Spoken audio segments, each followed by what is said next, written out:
to the timing of today being the day to unveil this? You know, we just had to get through some approvals and make sure we had kind of our I's dotted and T's crossed, and we knew we weren't going to be able to get that. You know, the Kansas Board of Regents had to look at it first, and so we just felt obviously the second home game gave us a little more preparation time. How long did it take to get to this point fundraising-wise where you're at? You know, it's been awesome in terms of the amount of time it's been.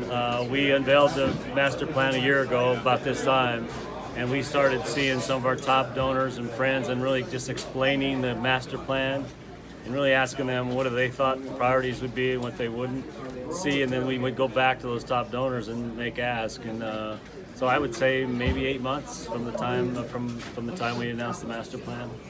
So it's been a great response by our donors. We have a long way to go, obviously, but to have that much raised in a short time really just tells you the commitment our fan base has and our donors.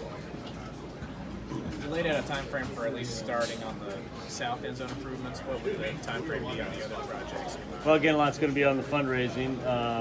So my goal, or our goal, is to have everything started and/or finished in the next 3 to 5 years. And what I mean by that is we know the south end zone is going to start next summer, May or June, and while we're continuing to fundraise, and maybe while that's being built, we can maybe have the money raised to start one of the next 2 projects, if not both of them. So within the next 3 to 5, have everything at least under construction. You know, at this point with the football practice facility, like how many parking spots that would take off and what you guys right now, would do? and it could change, and right now we're estimating about 400 parking spaces, but we're also already identified where we're going to pick those up and how we're going to make sure the impact on our fan base is at a very minimum in terms of losing spaces. We have folks in the parking lot that are some workers, some staff, some others that we can move around and pick up some spots, and then we'll recreate some spots in the lot that we don't have right now. So we think the impact's going to be minimal in terms of the total number. Some people may get moved around a little bit, but we'll make sure we have those answers well before we start that project. Describe the South End Zone project, what you're going to end up with. Well, we're going to end up with more premium seating.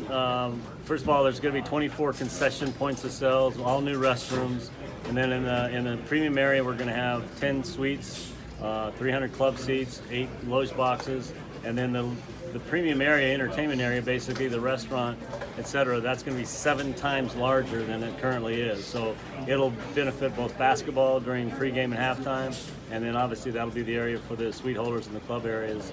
So it's going to be and then what's going to be very beneficial is those South End Zone fans now have their own restrooms and concessions, so it eases the pressure on the east and west side. So it's really going to really complete the Bill Snyder Family Stadium to really close it out. The new video boards will be awesome. So the video boards will match the video boards on the north side. Seating stay the same? Seating is going to stay pretty much the same. We'll lose those temporary seats in the end zones. That's where the scoreboards will go, but we pick that up in the premium areas as well. So it won't affect it won't increase or decrease. It'll be about the same. How involved was Coach Kleiman in just the practice facility and what he wanted in that? You know, we'd already pretty much had the master plan done. HOK did a tremendous job with the master plan. They were going to be the architect on record for the South End Zone.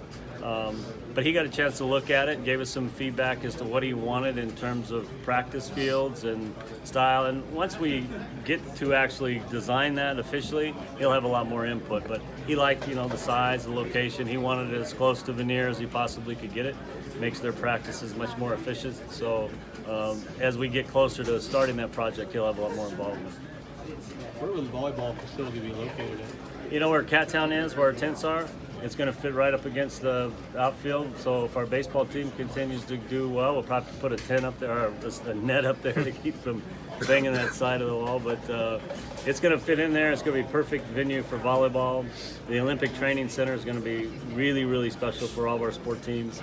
I think it's going to have the same square footage of the weight room as the Veneer does.